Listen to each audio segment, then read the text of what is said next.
Yan ang Century Tree sa Aija Camp ni General Tugo. Tapos 150 meters galing dyan, dito nakukuha ang giveaway. Ito. So ito yung nilagyan ng baby drum. Tapos ang mga laman ay varieties of items, diamonds and gold bars. Yan, makinis na makinis yan. Yan siya.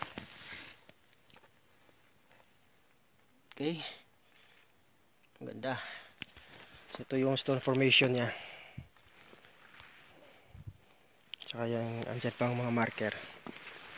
Ito yung enclosed marker. Hole with another hole sa ilalim na pasok yung daliri mo.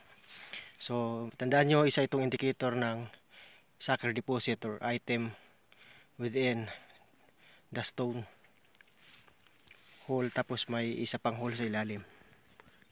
Yan, nakasya yung daliri. Okay. So tapos dito ang item. Ito nag letter C. So entrance. Ayan. Bonsai bodies and proper decoding, makahits din tayo. So isa lang ito sa documentation na nakuna ng sacred deposit. Again, this is Chris Sniper and it's sleep and explore. Bonsai, bonsai. Bonsai. Morning buddies, this is Chris Sniper from Benchmark. Naka due west tayo, west to west alignment.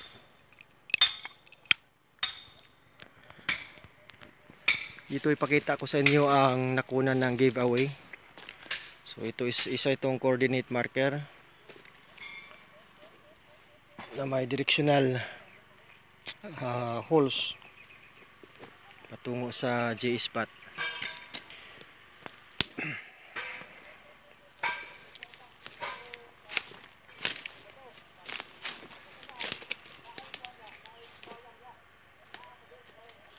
Then ito yung coordinate niya, elemental marker. Tapos may butas. Dito tayo. Okay. So itong linya na to is naka-align dun sa coordinate marker. Yan. Tapos itong bato na to ay may tatlong malaking dots. Ito. Ito at saka ito. Okay. Tapos sa harap niya, itong elemental marker na to, wood element yan eh. Pero tama tayo sa white degrees. Galing dito. Yan, 45. 45 degrees. Tapos mag-counter dito sa tatlong dots. Then mag-counter doon sa excellent hole marker. Ito siya. Isang hole na may hole pa rin sa ilalim. Ito. Double hole, I mean. Yan. Or female organ marker. Tapos balik tayo sa harap tayo. Ito yung nakunan. Yan. Ito siya. So itong bato na to, di masyadong malaki pero tinapalan to ng bato. Tapos dito ang item nilagay. Yan. Dito ang item. Ito. Spot. Yan siya. Yan. Tapos ang cover niya nito, dito na sa baba, binagsak na. Ito. Ito siya. So, ano na formation. Yan. Diyan siya tinapal. Okay, so ibang style dito sa Mindanao sa paghanap ng mga JA. Nasa loob lang ng mga bato. O tinatawag nating sacred deposits. Just take note the markers.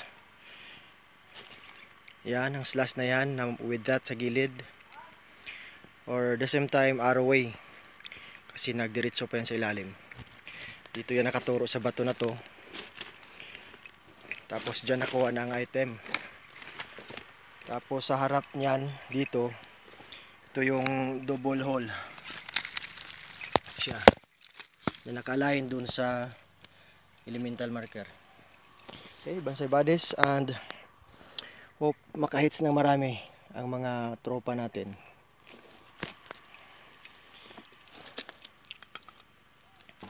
Ingat lagi sa exploration and be positive and be optimistic. Yan, marami-rami rin nakuha niyan eh. Jewelry's deposit.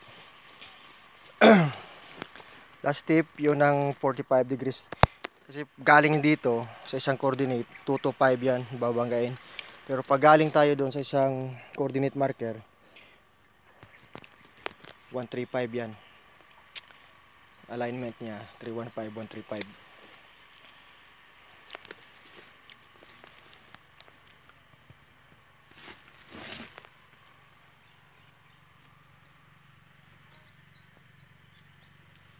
Okay, Bansay.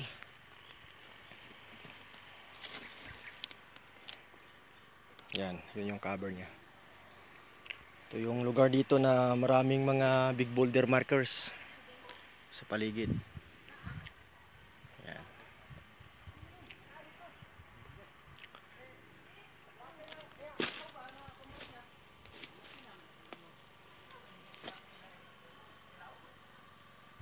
So dingdig site yan. Banda. Yan.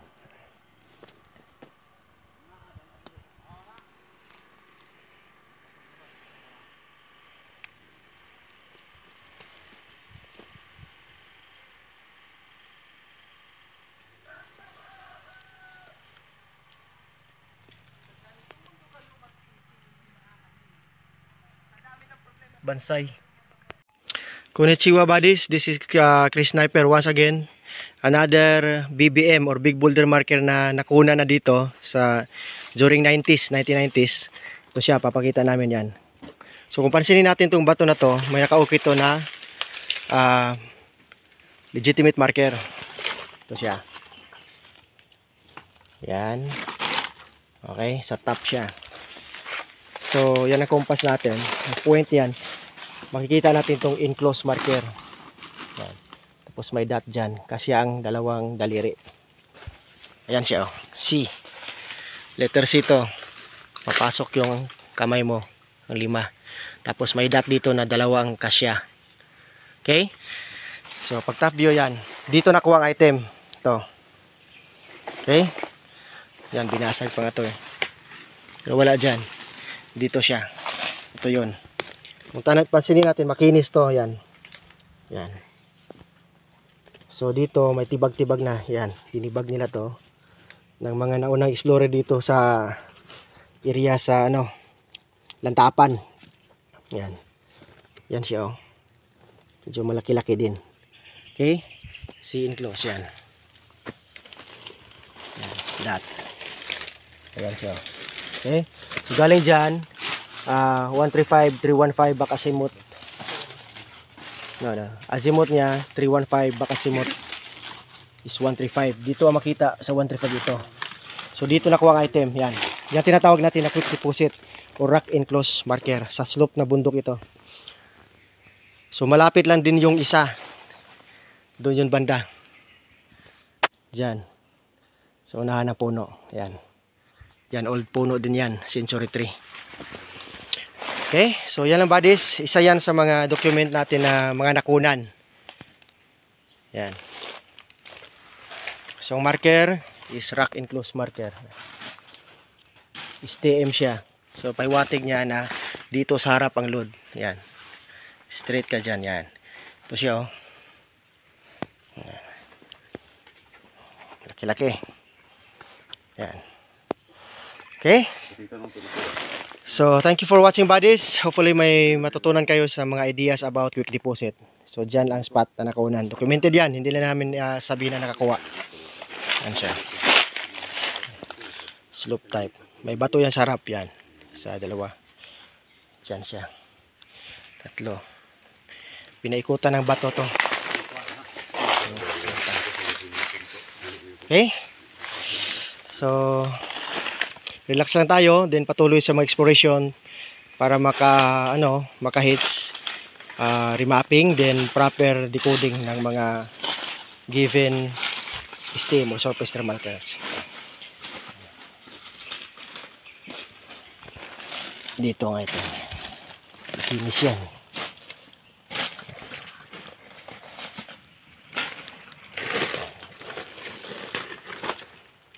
Dito siya. Dito ang cover. Okay. Bansai buddies. Thank you for watching. Sayonara. Konnichiwa buddies. Nandito tayo sa area ngayon saan nire-remap natin. Papakita lang namin ang isang spot na nakuhaan ng item. Itong tinatawag natin na rock enclose or quick deposit. Ayan. Okay, so kung mapansin natin, yung tatlong bato, isa, dalawa, tatlo, naka-triangle yan. Din sa gitna tong may race. Parang araw na may 6 na race. Yan. Okay. Yan ang compass direction at east side yan dyan. Kung tingnan natin itong arrow yan. Dito, intersign to yan.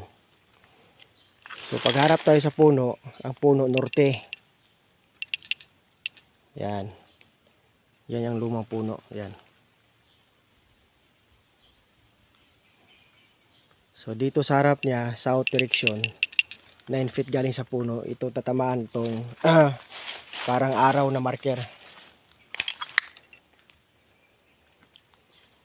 Okay. So itong bato na to, tingnan natin. Yan, may mga dot yan. Yan. Dito naman sa kabila, meron din. Okay. Yung pangatlong bato na may pahiwatig ng enclosed deposit ito.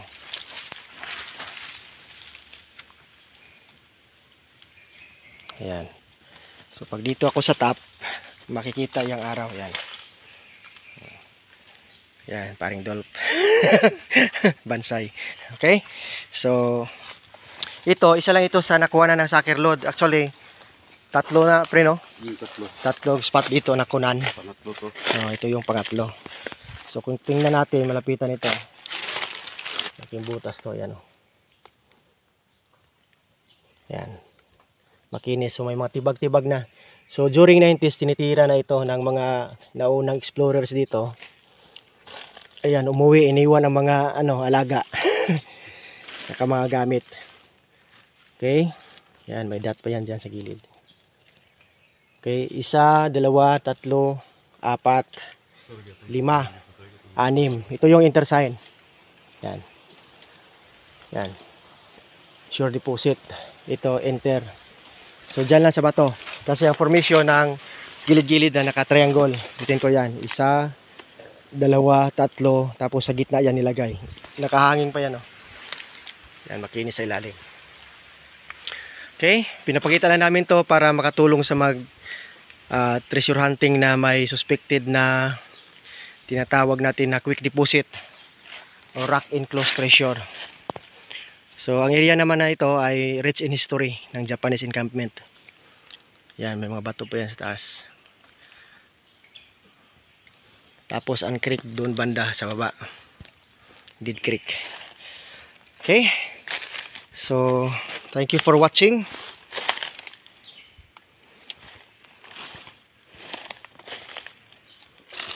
Distansya. Ayan. So ibig sabihin, very positive ang area kasi may mga quick deposit na nakukuha. So ang iniwan lang ang nakabaon. May spot map kasi yun ng dalay. Yan. Okay, so dyan buddies nakuha dyan. Yung hole na yan. Okay. Yan, larong tibag yan. Yan. Yung tibag. Okay. This is Chris Sniper once again saying eat, sleep, and explore. Then Bansai.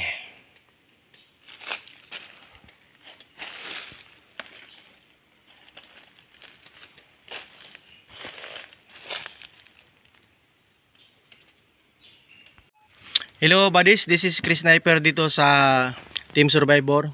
Ito yung big boulder na sinasabi namin na nakukunan, no? Tingnan natin compass yan, no? Kung titingnan mo ang compass, pointing, ayusin mo ang compass. Pointing north yan.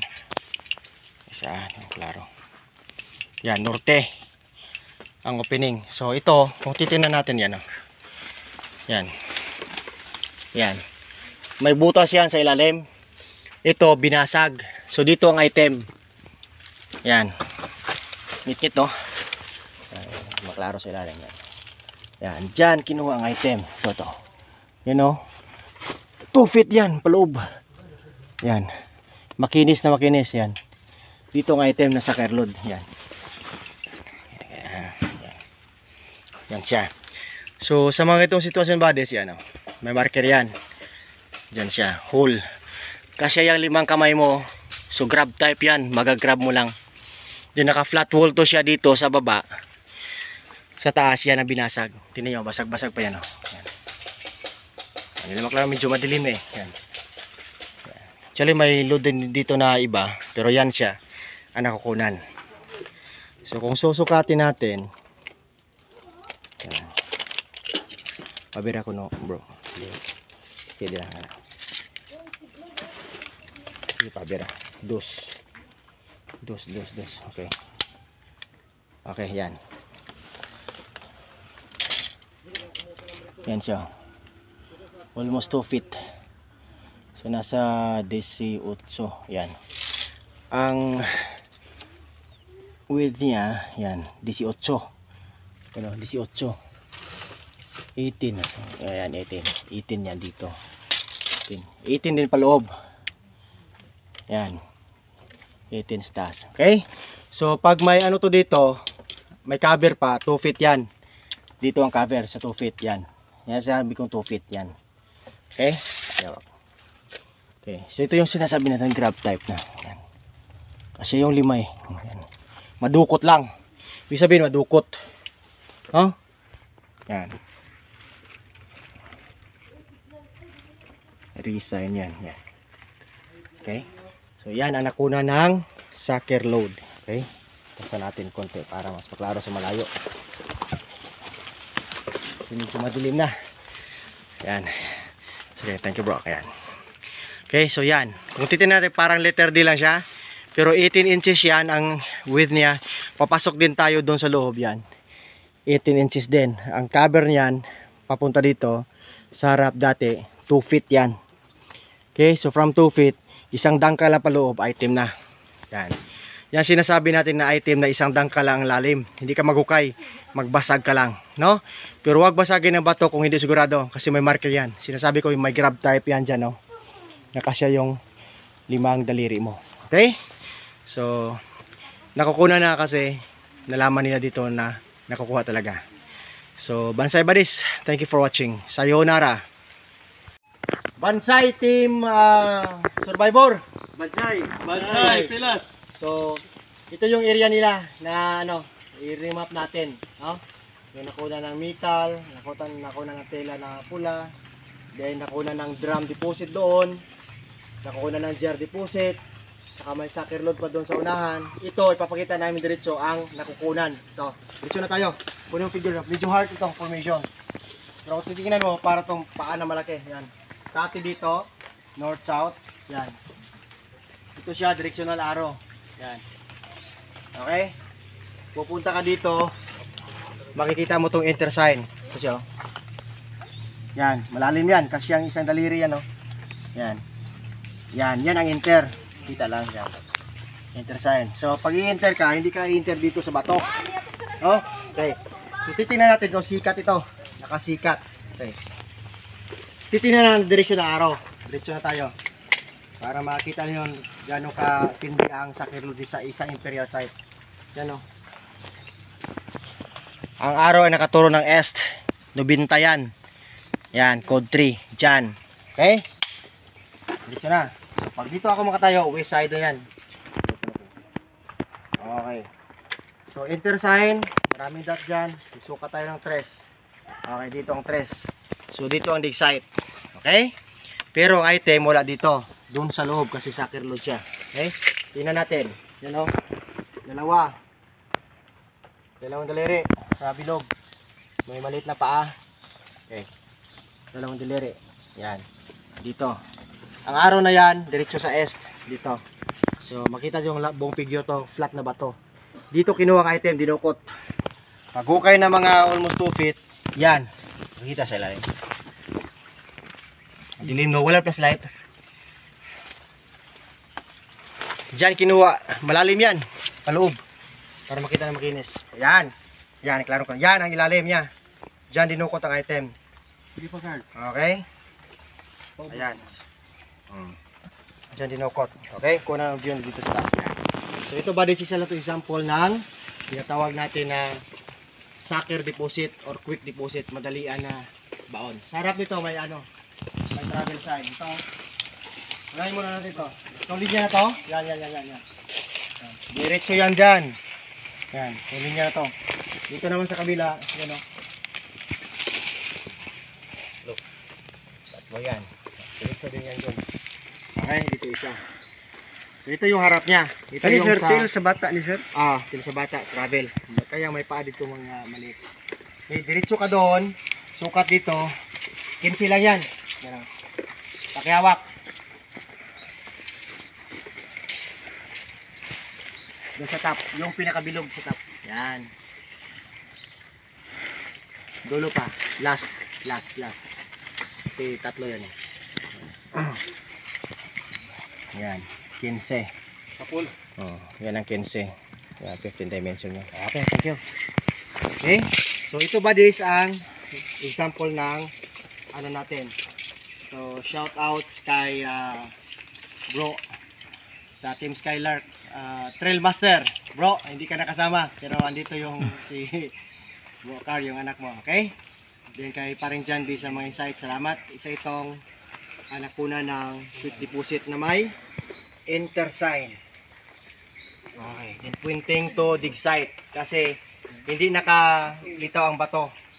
Medyo flat siya, then dito dudukutin sa ilalim. So diyan kinuha ang sucker load.